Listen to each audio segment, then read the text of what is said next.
Sabahınız xeyirli olsun. Dəqiqələr sonra məhkəmənin növbəti iclası başlayacaq. Artıq tərəflər gəliblər, tədricən məhkəmə prosesinin keçirildiyi binaya daxil olurlar və bir neçə dəqiqədən sonra məhkəmənin iclasına təqsirləndirilən şəxslərin çıxışlarının icrası ilə davam etdiriləcəyi gözlənilir. Qeyd edək ki, ötən məhkəmə iclaslarında təqsirləndirilən şəxslərdən bəziləri çıxışlarını artıq yekunlaşdırıblar, digərlərinin isə çıxışları davam edir.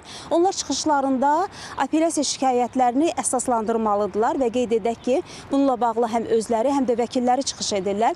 Onlara məhkəmə prosesində sərbəst şəkildə fikirlərini ifadə etmələri üçün zaman ayrılıb istədikləri qədər, yəni məhdudiyyət qoyulmadan eyni zamanda onlara şərait yaradılır. Belə ki, onlar çıxışlarını həm rus, həm də erməni dilində çatdırırlar. Bununla bağlı məhkəmə prosesində hər iki dildə tərcüməçilər iştirak edirlər. Eyni zamanda təqsirləndirilən şəxslərin vəkilləri də, müdafiəçiləri də çıxışlarını icrasına həyata keçirirlər. Qeyd edək ki, təqsirləndirilən şəxslərin hər birinə dövlət hesabına 2 müdafiəçi ayrılıb. Proses bir neçə dəqiqədən sonra başlayacaq və biz xəbərlərin növbəti buraxılışında daha geniş məlumatları tamaşaçıların diqqətinə çatdırmağa çalışacağıq deyərək sözü yenidən mərkəzə, studiya ötürürük.